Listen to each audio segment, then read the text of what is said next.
Halo Sobat Parekraf Pro dimanapun berada ya. Cek ya, di channel ini kita akan membahas lebih dalam tentang pariwisata dan ekonomi kreatif. Jadi Sobat Parekraf, teman-teman dimanapun berada, ikuti channel ini, subscribe, like, dan juga share. Jadi di channel ini kita akan berdiskusi tentang pariwisata yang lebih dalam. Kita gali dan kita kupas tentang daya tarik dan juga hal-hal mengenai tentang pariwisata yang ada di Indonesia.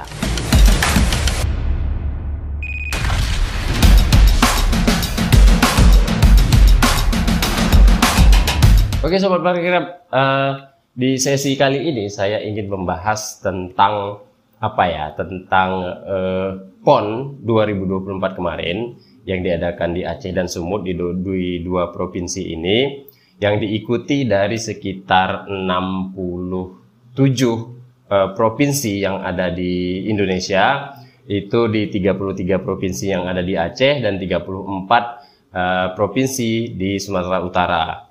Nah, kalau digabungin ini hampir sekitar 12.000 sampai 16.000 orang yang datang di Aceh dan juga Sumatera Utara ini untuk untuk mengikuti ajang Pekan Olahraga Nasional tahun 2024 ini. Di ajang PON ini di tahun 2024 ini banyak kabar miring, banyak kabar yang memberitakan bahwa PON 2024 yang dilaksanakan dari tanggal 9 sampai tanggal 20, itu berarti sekitar 12 hari ini, 12 hari itu gagal atau ini adalah PON terparah. Nah, dari isu-isu tersebut banyak yang mengecewakan sekali dengan panitia yang diadakan di Aceh dan Sumut ini. Namun untuk lebih jelasnya kita akan gali sebenarnya kekecewaan itu datangnya dari mana saja dan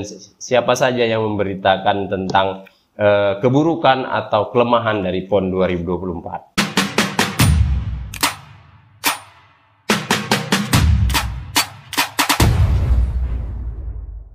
Dari laman resmi bbc.com mengatakan bahwa PON kali ini adalah PON terparah karena atlet mengalami flu, akses jalan berlumpur hingga makanan basi. Nah, dari berita tersebut banyak juga yang mengecewakan tentang tentang pelaksanaan PON yang diadakan di Sumatera Utara dan juga Aceh ini. Lalu isu berikutnya kita mengutip dari laman liputan6.com. Nah, kali ini atau isu buruk lainnya datang dari dari cabang olahraga voli indoor itu yang diadakan di Sumatera Utara di Susu. Susu. Maksudnya cabur susu. Enggak. Susu itu singkatan dari Stadion Utama Sumatera Utara. Jadi disingkat Susu. Tapi kalau kita pikir-pikir ya Sobat Parekraf, siapa ini yang pertama kali yang mencetuskan susu ini? Kenapa harus disingkat susu? Ada apa dengan susu? Kenapa suka sekali dengan susu? Susu. Ya sudahlah, nggak perlu kita bahas mendalam tentang susu siapa ini kan gitu. Yang pasti susu ini adalah singkatan dari Stadion Utama Sumatera Utara ya. Harus garis bawahi ya. Oh, dari kemana-kemana kita gara-gara susu siapa ini kan gitu. Oke.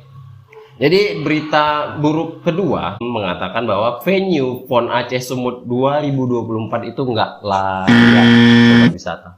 Kenapa nggak layak? Ya, karena gini. Karena sejumlah atlet menggunakan media sosial itu kemarin waktu datang ke venue itu datang beberapa, ramai juga semalam itu diperbincangkan atau diposting di Instagram, di Facebook tuh ramai bahwa atlet itu datang itu pakai alat berat itu diangkut, terus jalannya itu berlumpur ya. Ya memang waktu kita ngelihat itu videonya itu kayak ini atlet atau mau nanam padi? Ya, teman-teman mungkin Sobat Parekraf sudah lihat ya, tapi yang belum lihat ini kita cek dulu dari media Instagram yang satu ini. Nah tuh gimana? setelah ngeliat kayak seperti itu, ya kan? Ini atlet atau mau gimana? Ya sudah, nah, ya inilah salah satu keburukan atau kelemahan dari dari persiapan PON 2024 ini. Ya mudah-mudahan untuk PON-PON berikutnya ini lebih baik lagi ya Pak Panitia. Ya pastilah harus panitia. Tapi yang di awal itu kan adalah salah satu kegagalan awalan. Nah, sebuah awalan ini kan memang harus diperbaiki. Nah, mudah-mudahan ke depan lebih baik lagi kita ke depan. Ya, ke depan lebih baik lagi ke depan ya, harus ke depan kita akan maju. Oke. Dan berikutnya ini yang lagi ramai juga kemarin di beberapa pekan yang lalu, ini sesuatu yang sampai ada beberapa chef dari gabungan-gabungan chef ini sampai angkat bicara tentang isu yang satu ini. Isu satu ini adalah dia tentang makanan basi atau tidak layak. Nah, jadi kita kutip dari bahwa berita buruk lainnya dari PON 2024 ini dari konsumsi para atlet dan official InShop, waduh nggak layak. Mengutip dari laman berita cnnindonesia.com bahwa kelayakan atau kualitas makanan untuk atlet dan official jauh dari harapan karena tidak sesuai dengan anggaran yang diberikan. Oke, kita kutip nih, kita lihat nih beritanya bahwa anggarannya itu sekitar 50.000 dan juga 18.000 mungkin untuk sarapan ya. Berdasarkan data yang diterima penyedia konsumsi PON di Aceh itu adalah PT Aktivitas Atmosfer yang berbasis di Jakarta Selatan. Oh, vendornya berarti PT Aktivitas Atmosfer nih. Nah, cuma sedikit menggelitik ini Pak Panitia atau siapa ya. Kegiatannya itu kan di Sumatera Utara, di Aceh.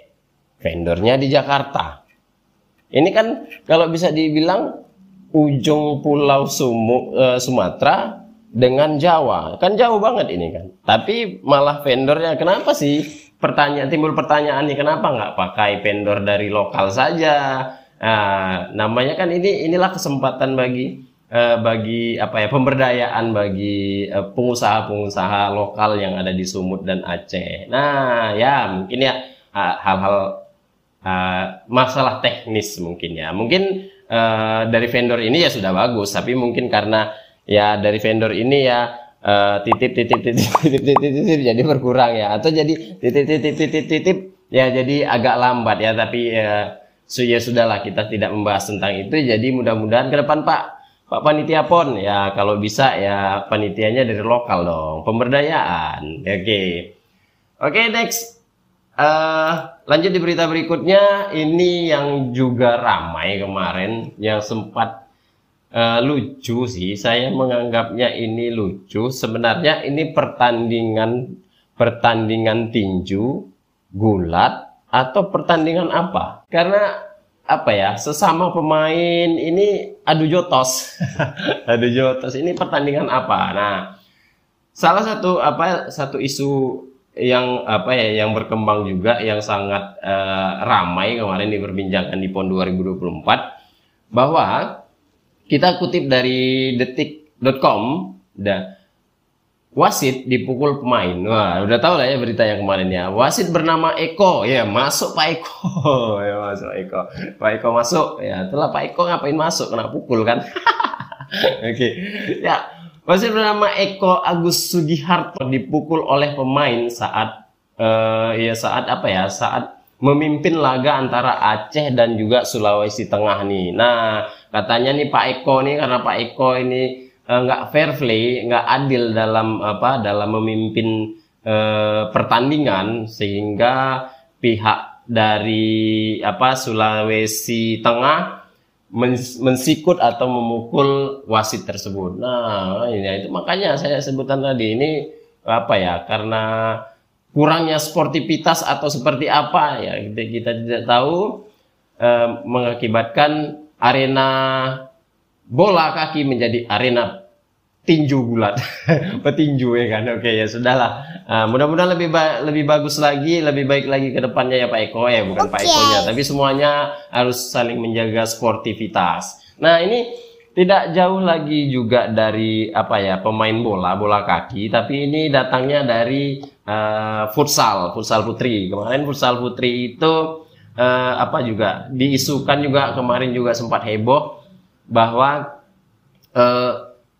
ribut ricuh bukan hanya pemain tapi juga official dan penonton. Nah, ini justru lebih ramai lagi nih. Nah, ini demo demo bukan demo masak tapi demo bertinju.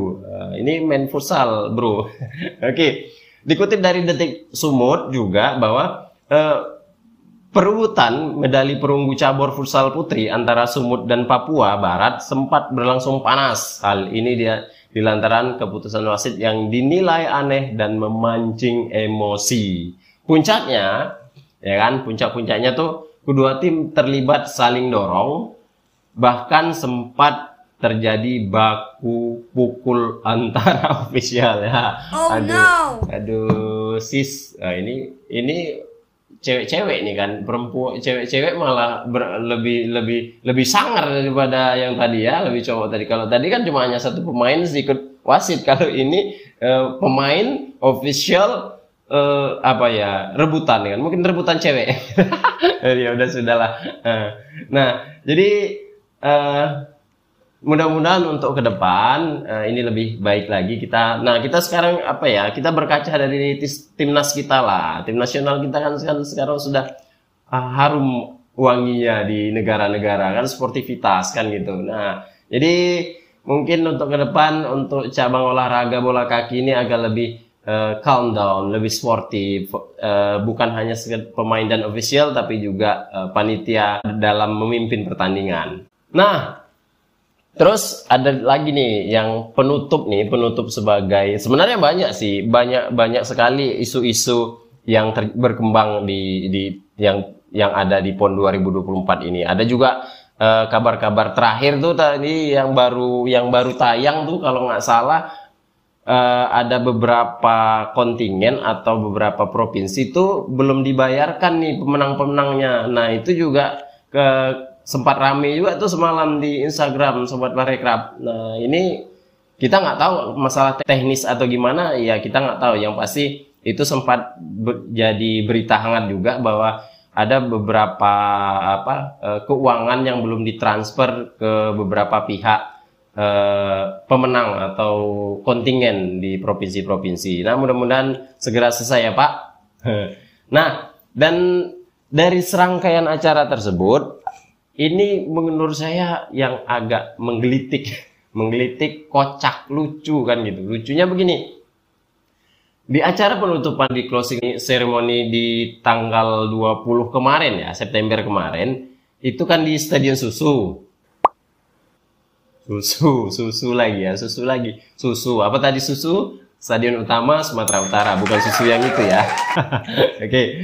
Terjadi kericuhan antara pengunjung ya, lebih tepatnya pengunjung atau warga sekitar yang ingin menyaksikan closing ceremony yang ada di Stadion Utama Sumatera Utara ini. Ya, karena mungkin gini ya, karena kalau dari isu-isu tersebut katanya masuk gratis ya. Tapi ada beberapa isu yang berkembang bahwa masuk juga bayar. Mungkin ini calo. Tapi kalau sebenarnya itu gratis. Nah, justru karena gratis itu, jadi warga sekitar Sumut mau datang berbondong-bondong atau menyerbu stadion tersebut untuk mendapatkan tiket masuk untuk menyaksikan closing ceremony yang ada di Stadion Utama Sumatera Utara. Ya gratis ya, gimana nggak banyak ya kan, gratis kayak gratis sembako ya kan, ribu. Oke. Nah, tapi yang menurut saya yang paling lucu dari kasus-kasus tersebut ya ini juga nih kekisruhan penonton ini, pengunjung kok malah fasilitas umum itu dirusak lah. Ini kan kocak, ini kan udah dikasih tontonan gratis, dikasih tiket gratis, dikasih tempat duduk, dikasih malah dirusak ya. Walaupun terkait teknis mungkin karena panitia itu kaget dengan apa ya, antusias dari warga sekitar yang ingin melihat, tapi ya jangan rusuh lah kan gitu. Nah, kalau mau tahu ada mungkin kemarin sudah lihat Instagram atau beritanya ya. Nih yang belum lihat nih. Yuk kita lihat dulu nih Bang Jago yang ngerusak-ngerusak ini atau yang lagi emosian ini. Yuk kita lihat.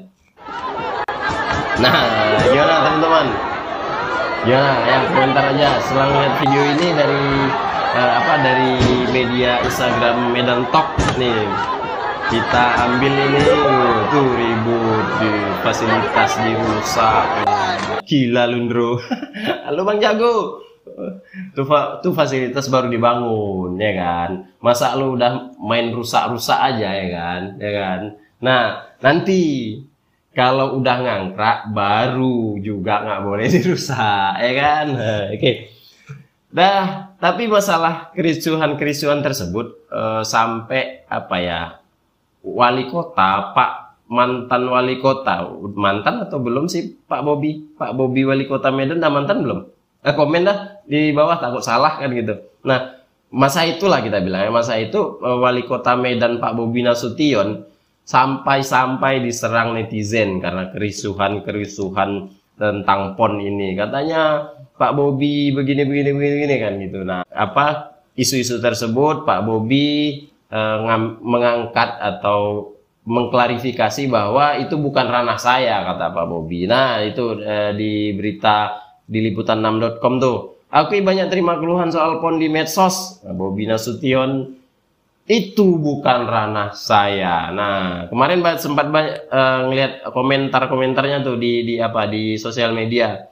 Alah Pak, karena Bapak nggak dapat bola ya. Karena Pak Bobi juga yang bilang ya kan, ya bagaimana itu, saya kan nggak dapat bola. Pak, ini bukan main bola Pak. Oke. Jadi teman-teman aja yang komen sebenarnya seperti apanya Pak Bobi di PON 2024 ini. Tapi ya kalau bisa dipikir-pikir sih, Pak Bobi kan ini ya wali kota Medan. Terus PON ini kan Sumatera Utara. Berarti kan Sumatera Utara, PON ini kan di bawah naungan Kemenpora ya, Kementerian Pemuda dan Olahraga ya, atau Dinas Pemuda dan Olahraga ya. Apa hubungannya juga dengan Pak Bobi ya? Tapi ya nggak tahu deh. Mungkin kawan-kawan yang tahu ceritanya seperti apa. Karena kan kemarin juga Pak Bobi juga sempat di awal-awal ngangkat baliho ya besar-besar ya kan. Mungkin dari situ juga netizen menganggap bahwa Pak Bobi ini punya andil kan gitu. Tapi Pak Bobi sudah mengklarifikasi bahwa itu bukan ranah saya. Nah, terus di kisru-kisru berikutnya nih, ini baru nih dedengkotnya Sumatera Utara nih. Ini yang wajib mengklarifikasi terkait kisruhan yang terjadi atau isu-isu yang berkembang yang terjadi di PON ini. Nah, ini datang dari Pak BJ Gubernur Sumatera Utara, Bapak Agus Fatoni, langsung mengklarifikasi. Nah, kita lihat Pak Agus Fatoni mengklarifikasi dari laman YouTube Kompas TV. Oke, saya percaya bahwa niatnya baik, tapi kalau kita lihat dari sejauh ini saja kan beberapa contoh, misalnya tadi venue untuk volley indoor juga masih belum benar-benar selesai, atlet mengeluhkan fasilitas, kemudian juga ada isu mengenai makanan yang tidak sesuai dengan anggaran yang disiapkan. Sebenarnya apa yang jadi masalah? Dugaan korupsi dana PON ini masuk ke bahasan nggak, Pak Fatoni? Ya, ini kan semuanya sedang berjalan, jadi seperti makanan di Sumatera Utara relatif tidak ada masalah, karena untuk atlet itu semuanya include di hotel. Hotel kita itu ada di 98 hotel, kemudian ada 8.000 kamar, semua makanan itu semua ada di situ, relatif tidak ada masalah. Kemudian mengenai venue, kalau volley indoornya sendiri itu sebenarnya sudah selesai. Yang kemarin yang jadi masalah itu jalan belakang. Jalan belakang ini sebenarnya tidak digunakan. Oh, bukan akses utama ya Pak ya? Bukan jalan depan, bukan jalan utama. Itu adalah jalan belakang, tidak digunakan, dan itu terus dibangun. Kalau kontraknya sebenarnya selesai sampai Desember akhir tahun ini. Namun kemarin dikebut dan sekarang kalau dilihat itu sudah rapi, sudah diaspal, dan sudah bisa digunakan. Ya, bagaimana teman-teman, Sobat Parekraf? Ya, jadi Pak Agus Fatoni sudah mengklarifikasi bahwa hal-hal tersebut masalah teknisnya, sobat Parekraf atau teman-teman ya nilai sendiri bagaimana tanggapan Pak Fatoni. Tapi sebenarnya dari hal-hal tersebut, isu-isu yang berkembang tersebut, nah di sini yang mau kita fokuskan adalah sobat Parekraf, bukan isunya yang mau kita gali, tapi apakah dampak dari PON Sumut Aceh 2024 ini. Nah, di sini saya akan membahas dari kacamata pariwisata ya sobat Parekraf. Nah, kenapa? Karena ini menarik bagi saya karena di dalam setiap event itu biasanya banyak menguntungkan dari pihak-pihak lain, bahkan dari lokal sendiri, masyarakat lokal, pengusaha itu banyak terdampak dari event-event besar di PON 2024 ini. Nah, makanya di sesi kali ini kita akan bahas mendalam tentang siapa yang diuntungkan dari PON 2024 ini. Oke, sobat Parekraf, kita akan mulai bahas tentang dampak dari ajang Pekan Olahraga Nasional tahun 2024 yang dilaksanakan di Aceh dan Sumut selama dari tanggal 9 sampai 20 September, berarti selama 12 hari. Nah, kita kutip dari lamannya Kementerian Pariwisata Ekonomi Kreatif, Badan Ekonomi Kreatif. Nah, PON ke-21 Aceh Sumut 2024 mempertandingkan sebanyak 60 cabang, kita tadi sudah bahas, yang melibatkan hampir 13.000. Ini 13.000 ini hanya baru atlet. Kalau ditambah dengan official dan tim ini sekitar 16.000. Nah, jadi berarti ada sekitar 13 sampai 15-an ribu orang yang datang di Sumut dan Aceh. Nah, dari kacamata pariwisata ini adalah kunjungan yang luar biasa dan kunjungan terbesar. Bukan hanya satu hari, tapi 13.000 atau 15.000 dikali 12 hari. Nah, ini berapa jumlah keuntungan Sumatera Utara dan Aceh? Yuk kita bahas. Oke, dari yang pertama saya akan bahas dari akomodasinya. Salah satu dampak positif dari ajang PON di Aceh Sumut adalah sektor pariwisata tentunya, karena dikunjungi oleh 15-an ribu orang tadi kan. Nah, jadi menurut saya atlet dari 65 cabang olahraga belum termasuk ofisial yang ikut dalam PON 2024 Aceh dan Sumut. 12 hari ini perputaran ekonomi bergejolak di Sumut dan Aceh. Setuju ya? Setuju? Kalau setuju komen di bawah setuju. Setuju gitu. Jadi ini semakin menarik nih. Berarti ada sekitar 15.000 dikali 12 hari nih. Berapa? Dan dari sektor mana saja yang diuntungkan dari ajang PON 2024 ini? Yuk kita cek. Oke, yang pertama datang itu dari akomodasi. Akomodasi ini seperti fasilitas penginapan. Nah, dari keterangan Pak PJ Gubernur bahwa Bapak Agus Fatoni bahwa ada 98 hotel dan 8.000 kamar yang ada di Sumatera Utara untuk digunakan penginapan untuk atlet ke-21 ini. Artinya Sobat Parekraf, nih kita kutip dulu dari detik.com. Harga hotel di Medan naik drastis semasa PON ke-21. Di Sumut rata-rata harga sudah di atas 1 juta. Di atas 1 juta. Berarti berdasarkan pantauan melalui aplikasi penjualan tiket Selasa, harga hotel berbintang naik drastis. Contoh hotel. Nah, itu dia. Sudah hampir 1 juta ke atas ini dari perhotelan. Ini menarik kan? Jika dalam hitungan satu kamar diisi oleh 3 kontingen. Nih 3 kontingen nih, satu kamar nih, kontingen nih kan. Ini ada satu kamar diisi dari tiga peserta nih. Peserta itu bisa official, bisa atlet kan gitu. 3 kan gitu. Atlet sebanyak, nah dibagi 13.000. Tadi kita kalikan aja nih Kita kalikan aja Kita rata-ratakan saja jumlah seluruhnya dari atlet dan juga official dan juga tim itu sebanyak 13.000. 13.000 itu dibagi 3 untuk mendapatkan satu kamar, ya kan? Nah, mendapatkan satu kamar. Berarti di Sumut sendiri khususnya kamar hotel itu terpakai 4.333 kamar yang digunakan oleh atlet dan official. Oke, kita catat ya. Dan jika, ya ini udah mulai hitung-hitungan nih, berapa keuntungannya nih, yuk kita, nggak apa-apa, kita hitung aja keuntungan hotel-hotel ini. Mana tahu ke depan pon kita, ada pon lagi, kita buat hotel mendadak, biar kita juga bisa dapat untung, ya kan Pak? Oke, kita lanjut. Dan jika kamar hotel seharga 1 juta tadi, ya kan, yang disebutkan oleh detik.com tadi, per malam dikali 4.333 yang terpakai dalam satu malam. Jumlah kontingen, jadi 1 juta dikali 433 peserta kontingen, kan gitu. Maka total pendapatan per malam, ini per malam, total pendapatan per malam itu yang terpakai yang terpakai dari 433 kamar tadi yang terpakai dalam satu kamar itu harganya 1 juta. Berarti 4.333 juta. Wow. Banyak apa tuh duitnya?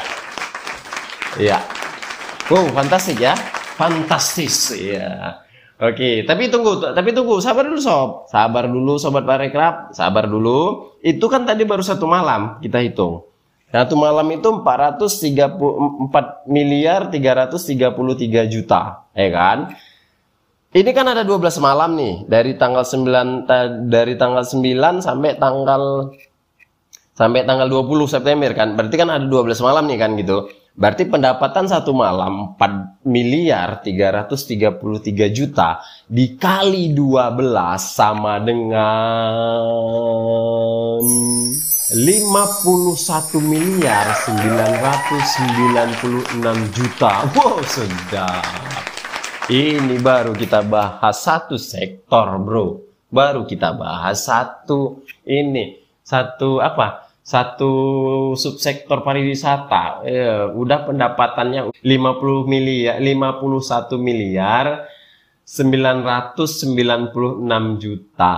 Itu baru satu sektor pariwisata, yaitu perhotelan. Aduh. Oke, kita lanjut. Terus yang untuk terdampak berikutnya itu tentunya dari transportasi. Nah, transportasi. Sebelum kita bahas transportasi, kita kutip dulu nih dari setnek.co.id.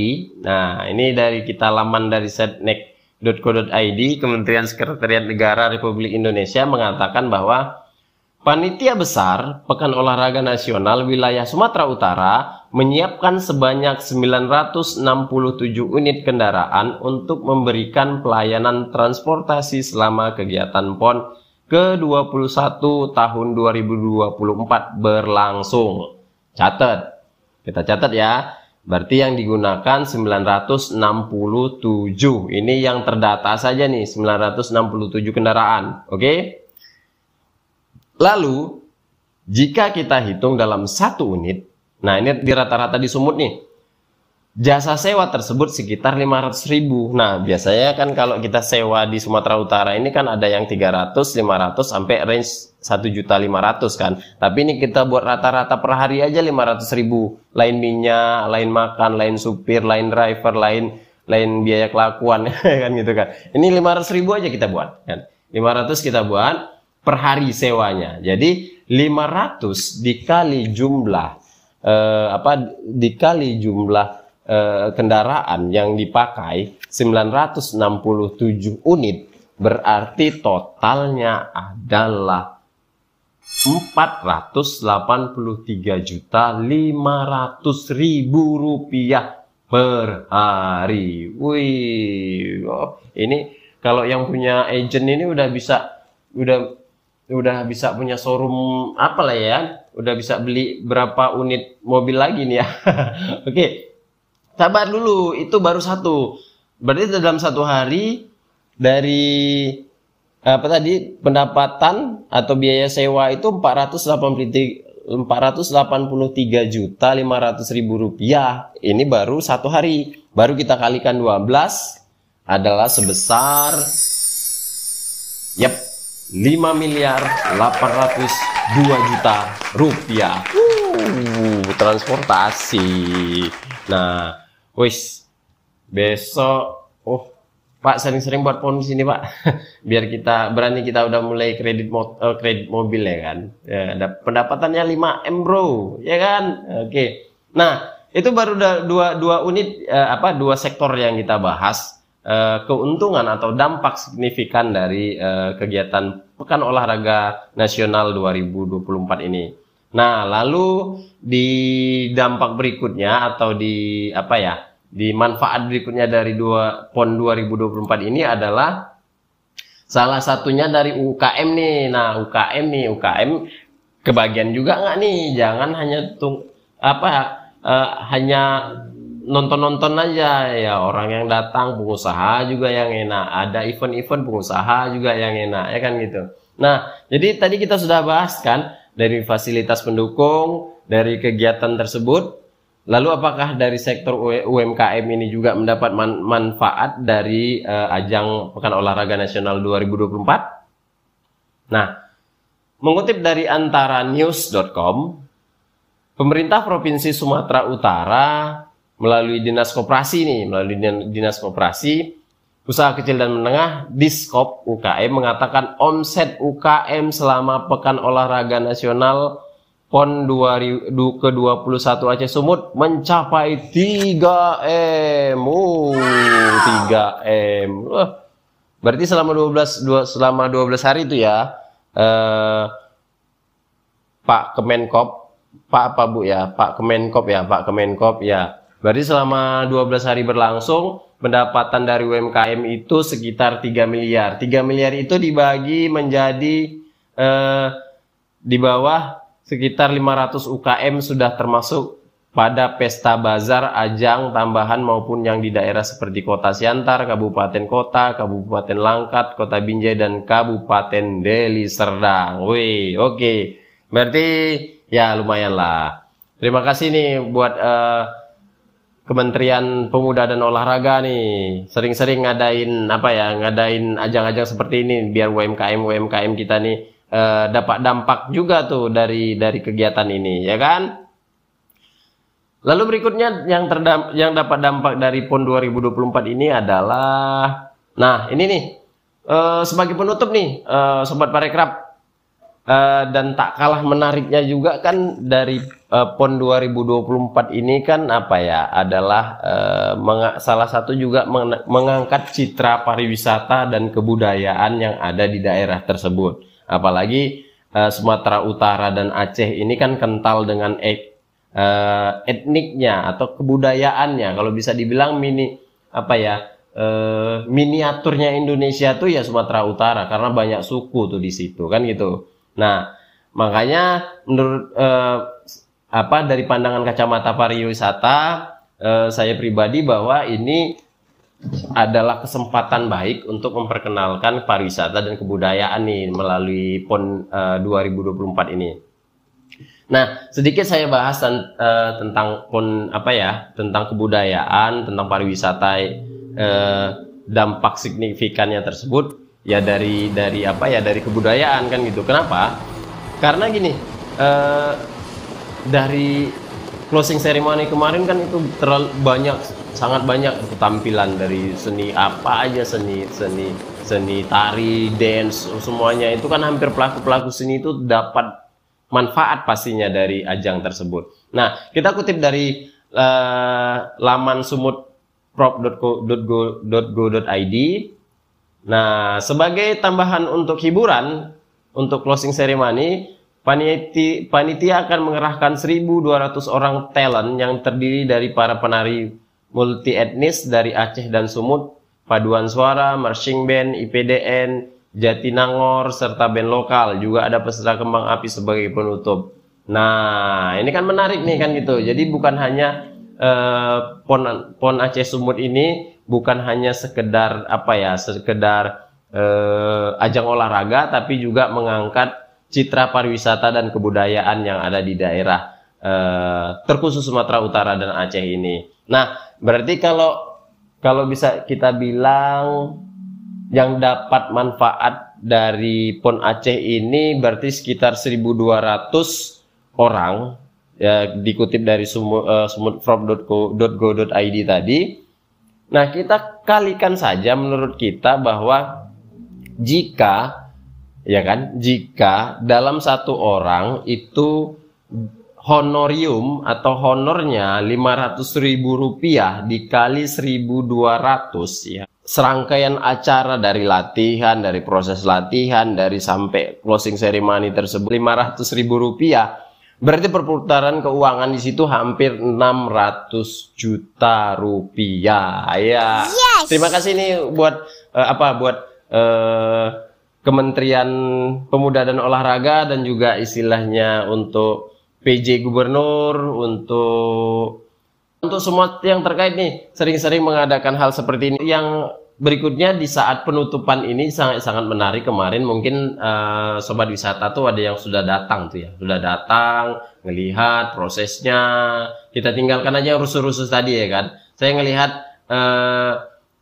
pesta kembang api yang luar biasa kan gitu. Nah, ada yang sudah semuanya sudah nonton di sini ya, sudah nonton. Yang belum nonton ya coba kita saksikan beberapa cuplikan closing ceremony berikut ini.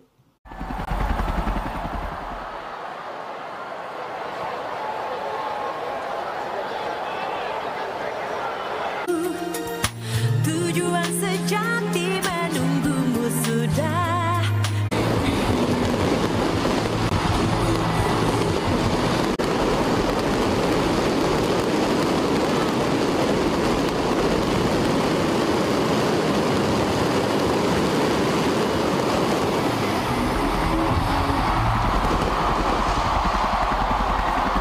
Dari lamannya PON 2021, kemegahan-kemegahannya. Nah, ini diadakan di closing ceremony ini diadakan di Stadion Susu Stadion Utama Sumatera Utara. Ini sangat megah ya, meriah sekali kemarin itu. Makanya sampai mungkin karena itu juga rusuh banyak orang yang mau melihat secara langsung closing ceremony tersebut. Nah, untuk serangkaian acara tersebut atau serangkaian manfaat tersebut, nah ini hal yang menarik. Berapakah putaran selama 12 hari, perputaran ekonomi selama 12 hari di Sumut dan Aceh? Yuk kita hitung. Nah, yang pertama tadi ada datang dari akomodasi hotel, itu perputaran selama 12 hari itu sekitar 51.996 juta. Terus dari transportasi itu total selama 12 hari sekitar 5.802 juta. Terus untuk sektor UMKM tadi Dinas Koperasi UKM menyebutkan ada sekitar 3M perputaran keuangan ekonomi tersebut selama kegiatan. Dan pelaku seni sekitar 600 juta. Jadi kalau kita totalkan pendapatan dari kacamata pariwisata, keuntungan dari kegiatan Pekan Olahraga Nasional tahun 2024 ini sebesar selama 12 hari 61.368 juta rupiah. Ini yang baru kelihatan kan gitu. Jadi harapan kita sebagai warga Sumut, semoga ini sering-sering diadakan di Sumatera Utara dan Aceh supaya hal-hal yang buruk tadi, yang isu-isu miring itu tadi bisa diperbaiki lebih baik lagi. Jadi dari Sobat Parikrab, mana nih yang lebih mau diangkat nih, sisi negatif atau sisi positifnya? Nah, yang pro atau yang kontranya. Saya istilahnya pelaku pariwisata, jadi saya adalah membahas tentang pariwisata, keuntungannya, bisnis to bisnisnya. Nah, oke, kalau ribut-ributnya ya udahlah, janganlah ribut-ribut. Yang penting kan tempat kita rame, terus kita bisa jualan, kita dapat cuan. Oke. Terima kasih untuk Sobat Parekraf sudah ikut dalam beberapa menit ini membahas tentang PON Sumut Aceh 2024 dalam kacamata pariwisata. Sampai jumpa di video-video berikutnya, dan subscribe, like, dan share video ini. Terima kasih.